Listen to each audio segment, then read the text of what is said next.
नमस्कार। आज सुनिए अशोक मित्तन की लिखी कहानी सुंदर। हमने ठान लिया था कि जैसे भी हो एक गाय खरीद कर ही चैन लेंगे। भैंसों को पल्ले बांधकर रोने से तो बेहतर है कि पिछवाड़े एक गाय ही बांध लिया जाए। घर में लक्ष्मी भी आ जाएगी। भैंसों को हमने आदर सत्कार सहित बुलावा नहीं दिया था। एक बार हुआ यह कि किसी कारण से एक भैंस हमारे घर आ टपकी। हमने तो सोचा था कि वह कुछ दिनों की मेहमान होगी, परंतु वह स्थायी रूप से बस गई।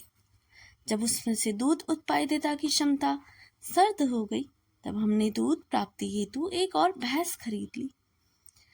दोनों जब हम एक साथ ही सर्द पड़ गई, तो तीसरी भी आ गई। हम जहाँ रहते थे वहाँ साधारणतः कामकाज के लिए नौकर चाकरों का मिलना अत्यंत कठिन था। हमारे घर के लोग ही बारी बारी से रोज गोबर इकट्ठा करते थे। 5-6 दिनों में एक बार गोबर के उपले बनाते। गोबर को कोयले की चूरी के साथ मिलाकर गोले बनाकर सुखाते। इसकी उपलब्धि यह हुई कि हम अच्छी खासी गर्मी में भी गर्म पानी से ही नहाते। पिछवाड़े एक कोने में गोबर का एक पहाड़ सा सदा रहता। दूसरे कोने में उपलों और गोलों का ढेर रहता। इन दो पहाड़ों के बीचों बीच इनकी कारणता भैंसें चुगला करती हुई विराजमान रहती। शायद इन भैंसों का आपस में कोई गूढ़ समझौता हुआ होगा। किसी भी वक्त दो को दोहने की आवश्यकता ही नहीं थी। ऐसे भी महीने थे तब तीनों में से एक ने भी एक बूंद दूध नहीं दिया था। अच्छे वक्त का अंत तो आता ही है, साथ ही कभी बुरे वक्त का भी। एक भैंस मर गई, दूसरी खो गई, तीसरा का बच्चा होने वाला था। 4-5 महीनों बाद मेरी बड़ी बहन नन्हे से बच्चे के साथ कुछ महीने हमारे साथ रहने वाली थी। ऐसे समय में दूध वाली की कृपा पर आश्रित होने के बजाय एक गाय ही क्यों न खरीद ले। वैसे भी पिछवाड़े में 2 गाय को बांधने के लिए जगह तो है ही। एक खबर गांव में फैल गई कि हम गाय खरीदने वाले हैं।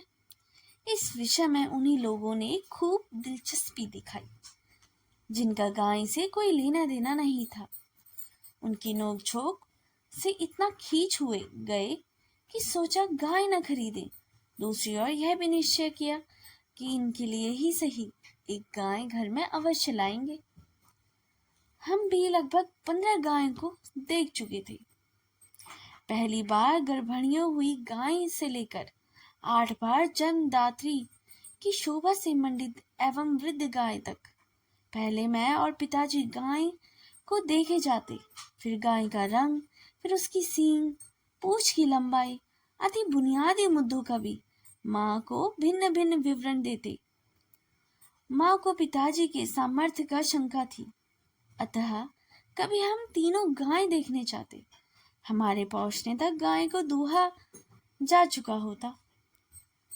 वह कितना दूध देती है, उसे कैसा दूहा जाता है, यह देखने के लिए हम दोबारा जाते।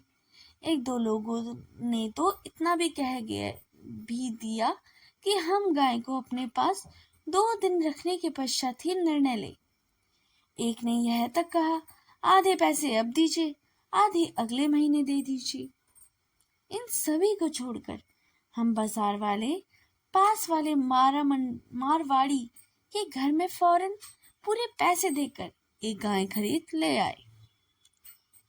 जाने क्या क्या कारणों निकले। गाय को 3-4 बार देख जांच लेने के कारण नकारने वाले हम इस मारवाड़ी के मामले में 5 ही मिनट में राजी हो गए। कारण यह था कि बाजार से भी बड़ी सब्जी मंडी थी, जिसमें जान पहचानने वाले एक सब्जी वाले ने माँ पिताजी को बताया कि पास ही एक गाय बिक्री के लिए है, और तुरंत दोनों को वहां ले भी गया। उसी वक्त गाय को दूहा जा रहा था। फिर सही दूध बाल्टी भर दूहा गया। हमारी भैंसों ने भी कभी इतना दूध नहीं दिया था। माँ पिताजी दोनों ने हामी भरी कि 1 रुपए का अग्रिम दे दी जाए। दूसरे दिन 299 रुपए देकर गाय को घर लाया गया, साथ ही एक माह का बछड़ा भी। गाय के आते ही माँ ने उसकी कपूरता उतारी, उसे कुमकुम का टीका लगाया और उसे लक्ष्मी का नाम से संबोधित किया। लक्ष्मी क्यों? मैंने पूछा। गाय का नाम माँ ने कहा। सुंदर। हाँ माँ, उन्होंने वैसे ही तो बुलाया था। कैसा नाम है सुंदर? हाँ माँ, तुमने ध्यान नहीं दिया। सुंदर सुंदर कहते हुए तो वह औरत उनकी पीठ पर हाथ फेर रही थी। देखो मैं बुलाता हूँ। सुंदर। गाय ने मुड़कर देखा इस गाय का नाम सुंदर ही है। सुंदर तो पुल्लिंग है, हो सकता है कि यह पुरुष गाय हो। छी छी छी, ज्यादा बुद्धिमान मत दिखाओ। हमारे मन का क्लेश का कारण केवल यह नहीं था कि गाय का नाम सुंदर था, उसके थन पूरी तरह से काले थे। श्याम थन गायों का दूध मंदिर के अलावा और कहीं भी उपयुक्त नहीं होना चाहिए, ऐसा हमारे घरों में कहा जाता है। मुझे इन बातों का खास जानकारी तो नहीं थी। श्याम धन वाली गाय भी तो गाय ही है, इसलिए यह तय किया कि महीने में एक बार दूध को मंदिर में अभिषेक के लिए दे दिया जाए। गाय को अपने नए नामकरण की आदत पड़ जाए, इस कारण हम अक्सर पिछवाड़े में जाकर लक्ष्मी लक्ष्मी कहकर पुकारने लगे। गाय ने इसकी कोई परवाह ही नहीं की, साथ ही वह बेचैनी से इधर उधर हिलती डुलती रही। शाम हुई। गाय को पहली बार हम दुहाने वाले थे। जब भैंस दूध दिया करती थी, तब आदमी दूध दुहाने आया करता था। उसे सूचना देने के बावजूद वह नहीं आया। आखिरकार पीतल के बड़े मुंह वाले लोटे में लेकर माँ गाय के पास गई। मैंने बछड़े की रस्सी खोल दी। वह माँ के थन से मुंह लगाकर चूसने लगा। गाय के थन रिसने लगे। मैंने बछड़े को फिर से बांध दिया। गाय के पास बैठकर माँ ने उसके थन को छुआ। गाय ने लात मार दी। मैंने बछड़े को एक कोने में बांध दिया और गाय की पिछली टांगों को बांधने के लिए रस्सी दुहाने लगा। भैंसों को दुहाते समय उसकी पिछली टांगों को बांधने की कभी नौबत ही ना आई थी। अगर वे दूध नहीं देना चाहती तो परे हट जाती, मगर टांग उठाकर उन्होंने कभी नहीं मारा। जैसे तैसे वह रस्सी को ढूंढ निकला और गाय की पिछली टांग को बांध देने के बाद मैंने और माँ ने बारी बारी से उसे धुआ। वह माँ को भी पास आने नहीं दे रही थी। माँ ने इस बात को भी नजरअंदाज कर दिया कि उसका नाम लक्ष्मी है। उसके मुंह और पीठ पर थपथपा दिया। सब कुछ करने के बाद भी पांव पर नहीं दूध मिला। अगले दिन सुबह की भी वह नई कहानी थी। उस शाम की स्थिति बदतर थी। गाय ने दूध ही नहीं सींग मारने वाली थी। साथ ही यह एक बात भी उजागर हुई। गाय को हमारे घर आए लगभग 36 घंटे बीत चुके थे। वह बैठी तक नहीं थी, खड़ी ही रही। हमने उसके खाने के लिए भूसी और खली रखी थी। उन्हें खाने में भी उसकी खास दिलचस्पी नहीं दिखाई। जब दूसरे दिन भी उसने हमें पास फटकने नहीं दिया तो मैं उस मारवाड़ी के घर गया।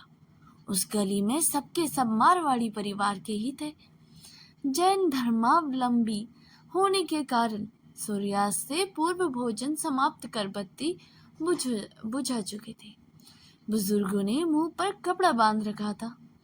गाय के विक्रेता के घर तक पहुंचने के लिए मुझे 4-5 घरों के आंगन में बंधी हुई गायों को खतरनाक ढंग से पार करके आना पड़ा। अपने विक्रेता के घर को पहचानने से पहले मैं एक बार अपना पैर गोबर के ढेर में धसेड़ चुका था। एक स्त्री बाहर खड़ी थी। उसे मैंने कहा, आपकी गाय दूध नहीं देती? उसने चारा दिया उस स्त्री के मुंह पर बंधा पर्दा उसके बोलने में फड़फड़ाने लगा। वह कुछ भी नहीं खाती, बस लात मारती रहती थी। वह घर के अंदर आई और ऊंची आवाज में ताबड़तोड़ बरसने लगी। फिर उसने आस पड़ोस सबको यह कहा, सुंदर को तो ये लोग फूंका मार रहे हैं। इसी तरह की बातें वह किए जा रही थी। सभी ने मुझे घेर लिया और मुझ पर प्रश्नों की बौछार करने लगे। क्या आप पत्थर दिल हैं? आप क्या गाय को मार डालेंगे? गाय को भूखा मारोगे तो कोटि जन्म नरक में उल्टे लटकाकर भूने जाओगे। वह स्त्री मेरे साथ चल पड़ी। रास्ते में भी आते आते लोगों ने अपनी भाषा में यह कहती हुई आई कि मैं उस गाय को भूखा मार रहा हूँ। मुझे ताज्जुब हुआ कि वह स्त्री कैसे एक ही बात को घंटे दोहराए जा रही थी। हम घर पहुंचे। गाय ने उसे देखकर उछल कूद करना शुरू कर दिया। जोर से लंबाई, पूंछ उठाकर मूत्र त्यागा, ऐसे सांस लिया मानो पूरे विश्व को हिला देगी। वह मारवाड़ी स्त्री सुंदर कहकर पुकारती हुई उसे लिपट गई। उसके मुंह पर लगे श्वेत आवरण को हटाकर उसे गाय को चूमा। गाय के कान के पास पिस्कू पकड़कर जमीन पर फेंक उसे पैरों से कुचल डाला। सुंदर मेरे सुंदर कहकर देर देर तक गाय को दुलारती पुचकारती रही। इस दृश्य को देखकर मैं रुआसा हो उठा। मेरे भाई बहन तो रो ही पड़े। केवल मेरी माँ अविचलित थी। एकाएक अनपेक्षित रूप से वह चिल्लाने लगी, क्या सोचकर तुमने ऐसी गाय हमारे मत्थे मर दी? पैसे गिन कर रखो और ले जाओ अपनी गाय। गाय को अपना चारा नहीं दोगे तो वह दूध कैसे देगी? गाय को भूखा मारोगे तो कोटि जन्म उल्टे भूने जा। बदले में वह भी चिल्लाई, हमारी माँ में इतना सामर्थ्य है, यह हमसे कोई नहीं जानता था। 1.25 घंटा बरसने के बाद वह मारवाड़ी स्त्री भी शांत हो गई। एक बर्तन दो, उसने सहज भाव से कहा। उसने गाय की पिछली टांग को बांधे बिना बछड़े को एक बूंद दूध पिलाया और गाय को दुहा। एक बड़ा लोटा भर दूहने के बाद उससे दूसरा बर्तन लिया और उसमें भी दूध दुहा। वह हमारी माँ नहीं चिल्लाई। उसे रात सोने से पहले हम सभी ने दूध पिया। रात के वक्त हमारे घर के पिछवाड़े कोई भी बिना बत्ती के नहीं जाया करता था। कारण यह था कि रसोई से बाहर आने पर 8-10 सीढ़ियां थी, जिसे उतरने के बाद ही समतल भूमि पर आया जा सकता था। मगर आंगन में केवल 2 ही सीढ़ियां थी। घर बनाते समय जमीन में भी जो ऊंच नीच थी उसे बिना समतल किए बनाई गई थी। पिछवाड़े में गौशाला के चारों ओर एक ऊंची दीवार थी। रात के वक्त सोने से पहले हमसे कोई एक इस पिछवाड़े के दरवाजे पर एक बड़ा सा ताला लगाकर आ जाता था। उस दिन रात को मैं ही लालटेन लेकर उस दरवाजे को ताला लगाकर आया। गाय हमारे घर की पहली बार बैठी हुई थी। यही नहीं, वह जुगाली भी किया करती थी। मुझे लगा आखिरकार वह हमारी पारिवारिक व्यवस्था के साथ घुल मिल गई है। उसे मैंने सुंदर कहकर पुकारा और उसके माथे को सहलाया। सुबह माँ की चीख पुकार सुन सभी उठ बैठे। सुंदर ने रात को ही रस्सी तोड़ ली होगी। जैसे ही माँ ने रसोई के पिछवाड़े वाला दरवाजा खोला, एक ही छलांग में सुंदर 8-10 सीढ़ियां लांघकर रसोई में घुस गई थी। माँ डर गई थी और चीखने पुकारने लगी। पिताजी ने आंगन के बाहर वाला दरवाजा खोला, यह सोचकर कि शायद कोई ऐसा व्यक्ति मिल जाए जो गाय को संभाल सके। ज्यों ही बाहर का दरवाजा खुला, सुंदर बाहर की ओर लपकी। जब तक हम यह सोच ही रहे थे कि अब क्या करना चाहिए, तब तक सुंदर बाजार की ओर दौड़ती हुई हमारी आंखों से ओझल हो चुकी थी। माँ ने उस मारवाड़ी स्त्री को कोसा, गाय को कोसा, सब्जी वाले को भी कोसा। चूंकि मैंने दौड़ती हुई गाय को लाठी मारकर घर की ओर नहीं भगाया, इसलिए मुझे भी कोसा गया। आधे घंटे बाद मैं बर्तन समेत बछड़े को लेकर मारवाड़ी स्त्री के घर की ओर निकल पड़ा। उस स्त्री ने मुझे देखते ही जोर जोर से भला बुरा कहना शुरू कर दिया। पता नहीं क्यों मुझे अपराध बोध होने लगा। वैसे जांच पड़ताल कर देखा जाए तो उसकी कोई गुंजाइश नहीं थी। वह अपनी गाय को बेचना चाहती थी, तभी तो हमने खरीदी थी। उसके मुंह मांगे दाम को हमने चुकाया था। वह मुझे और मेरे घरवाली को बुरा भला कहे, क्या उचित था? उस वक्त यह सब मुझसे सूझा ही नहीं। संकोच का अनुभव करते मैंने कहा, गाय को दुहा लेता हूँ। उस स्त्री ने बड़े दानवीर की भांति स्वीकृति दी। सुंदर को दुहाने के लिए मुझे आया देख 7-8 बच्चे और बुजुर्गों ने मुझे घेर। सुंदर ने लात नहीं मारी, यह आश्चर्य की बात थी। जब मैं घर लौटा तो माँ ने पूछा, गाय कहाँ है? मैंने माँ की ओर दूध का बर्तन बढ़ाया। उसे पकड़ते हुए माँ ने दोबारा प्रश्न किया, गाय कहाँ? मैं अभी उसके साथ नहीं ला सका, शाम को ले आऊंगा। माँ ने मेरी ओर अविश्वास से भरी नजरों से देखा। उस पिशाचिनी ने गाय के पैसे वापस ले आई। माँ ने पिताजी से कहा, लेकिन पिताजी ने कोई जवाब ही नहीं दिया। शाम को जब मैं दूध दुहाने गया तो गाय ने बहुत ही कम दूध दिया। ऊपर से दूध में से एक तरह की बदबू भी आ रही थी। पहले मैं इसका कारण ना जान सका, मगर बाद में मुझे पता चल गया कि दिन में मंडी का चक्कर लगाते हुए सुंदर कचेरी दानों को भी नहीं छोड़ती थी। मारवाड़ी स्त्री गाय के लिए चारा नहीं डालती थी। वह जिम्मेदारी तो हमारे इलाके के लगभग 300 सब्जी वाले बाजार और उसके आसपास के कचेरे दानों पर थी। इस बार माँ को मुझे डांटने फटकारने के लिए कई कारणों के होते हुए भी मैंने बहादुरी से बोला, गाय को वहीं रहने दो माँ, वह वहीं खुश है। पैसे देकर खरीदी गई गाय किसी और के घर बंधी जाएगी। उस धोखेबाज औरत ने हमसे पैसे क्यों लिए? हर बार वहां जाकर दूध धोने से तो बेहतर होगा कि सीधी तरह दूध कहीं से खरीद ले। गाय कहाँ रहेगी? अब तो आधा दूध स्वयं ही ढूंढ लेगी।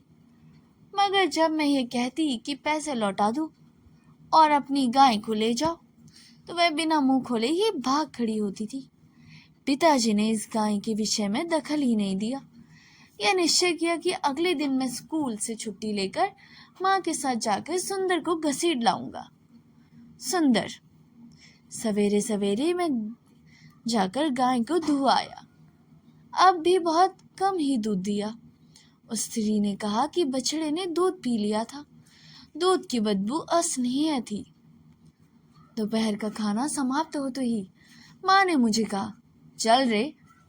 2 व्यक्तियों द्वारा संचालित घोट विस्फोट को संभालने का अशोभनीय कार्य मुझ पर थोपा गया, जिससे बचने का कोई रास्ता नजर नहीं आ रहा था।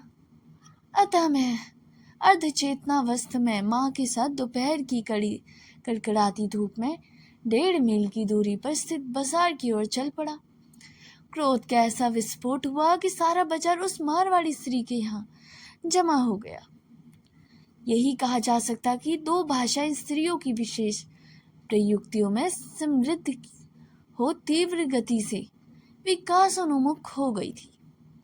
मुझे ऐसा लगा कि मेरी माँ का पलड़ा ऊंचा था। वह मारवाड़ी स्त्री तब तक लाचार दिखाई देती जब जब माँ उसे कहती, पैसे वापस दे और गाय को रख अपने पास। 50 लोग बीच बचाव के लिए भी आए। अब हम अपनी गाय को ले जा सकते थे, मगर वह आए तब ना। जितनी बार मैंने सुंदर की रस्सी खूंटी से खोलने की कोशिश की, उतनी ही बार वह मारवाड़ी स्त्री दौड़ती हुई आई और गाय से लिपटकर जोर जोर से रोने लगी। माँ जैसे ही पैसे की मांग करती, वह चुप हो जाती। माँ ने उछलकर मुझे अपने पास आने से रोक दिया। माँ को तभी यह युक्ति सूझी होगी कि एक बैलगाड़ी लेवा लाओ।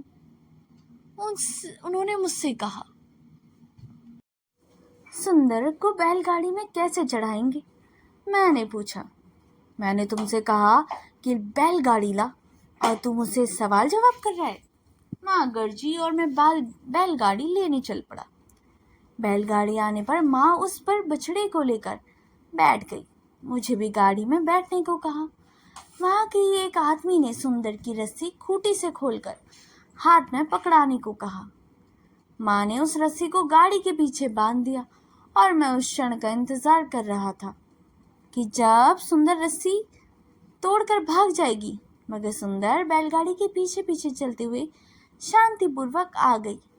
इसके बाद 2 हफ्तों के अंदर सुंदर 5-6 बार रस्सी तोड़कर मारवाड़ी के घर भाग गई। हर बार मुझे बैलगाड़ी लेकर वापस आना पड़ता था। मैं समझ पा रहा था कि स्वतंत्र रूप से सब्जी मंडी में विचरण करते हुए कचरा दानों में मुंह मारने 200 वर्ग फीट के दायरों में घूमना, मनचाहा व्यवहार करने की तुलना में एकांत विशाल गौशाला में उसे खूंटी से बंधे रखना, खली आदि खाना क्यों नहीं भाया। बाजार का शोरगुल उसके लिए इतना आवश्यक था कि वह अपने माँ के बछड़े को भी छोड़कर भागने में तत्पर थी। कई अच्छे कारणों के लिए मनुष्य अपना स्वभाव परिवर्तित करने में असमर्थ है, तो केवल मालिक के बदल जाने का कारण एक गाय उसके स्वभाव के बदल जाने की अपेक्षा करना कितना अन्याय है। कुछ ही दिनों में हम गाय से बिल्कुल तंग आ चुके थे। मारवाड़ी औरत पैसे वापस करने वाली नहीं थी। मौका पाते ही गाय अपनी पुरानी मालकिन के पास दौड़ जाती। दूध तो बिल्कुल कम देती थी। गाय भी शाम धन थी। इतने दिन उसके दूध को पीकर ना जाने कितने पाप लग गए होंगे। उसे बेच देना ही अच्छा था। सुंदर को खरीदने के लिए एक आदमी मिल ही गया। बहुत शांत स्वभाव का था। हमने उससे कहा कि हम गाय 350 रुपये में खरीदी थी, तो 300 रुपये में देने के लिए ही तैयार हो गए। वह तुरंत मान गया। एक दिन शाम को वह अपने साथ 2 आदमियों को भी आया और गाय तथा बछड़े को ले गया। उस रात मैंने पिताजी से पूछा, क्या आपने उन्हें बताया कि सुंदर अक्सर रस्सी तोड़कर मारवाड़ी के घर भाग जाती है? पिताजी का ध्यान कहीं और था। उन्होंने जवाब नहीं दिया। आमतौर पर वे ऐसा बर्ताव नहीं करते थे। मैंने माँ से पूछा। माँ ने मुझे डांट दिया। सुंदर, क्या सुंदर सुंदर लगा के रखा है? घर की बला टली। वह तो ठीक है, मगर क्या आपने नए खरीदार को यह बताया गया कि गाय के गुम हो जाने पर उसे बाजार में जाकर ढूंढना होगा? माँ ने इस बात पर कोई जवाब नहीं दिया, उल्टे मुझे डांटने लगी। सुंदर नहीं, बंदर कहो उसे। मैंने सोचा कम से कम उस मारवाड़ी के घर में तो माँ ने ऐसा नहीं कहा था। यही शुक्र है, अगर वह कह देती तो मारवाड़ी स्त्री चिल्लाई होती कि इतने मेरे बच्चे को बंदर कहा। रात को मैं पिछवाड़े का दरवाजा बंद कर आया। इतने बड़े तमाशे के बीच सुंदर मेरी ओर लापरवाह हो रही थी। ऐसा होते हुए भी मैं ही उसका नाम लेकर उसे याद करता था। उसके किसी गुण के ने मुझे आकर्षित कर लिया था। मुझे उसके नए मालिक पर दया आई। बिना किसी सवाल के पूरा पैसा देकर गाय ले गया था। पता नहीं वह उसकी गौशाला में है या बाजार की तरफ भाग गई। मुझे उस रात नींद नहीं आई। मुझे बार बार बस यही ख्याल आता कि जरूर सुंदर मारवाड़ी के घर भाग गई होगी। जैसा भी हो, गाय को ढूंढते हुए वह सुबह जरूर यहाँ आएगा। यहाँ से एक बैलगाड़ी लेकर जाना होगा। वह इस वक्त शायद आ ही रहा हो। सुबह दरवाजा खुलने पर वह दिखाई नहीं दिया। रस्सी तोड़कर आई हुई सुंदर खड़ी थी। तो दोस्तों, यह स्टोरी यहीं पर समाप्त होती है। अगर आपको वीडियो अच्छी लगी हो तो इसे लाइक, सब्सक्राइब और शेयर करना बिल्कुल ना भूलिएगा। मिलते हैं अगली कहानी में। तब तक के लिए धन्यवाद। आपका दिन शुभ हो।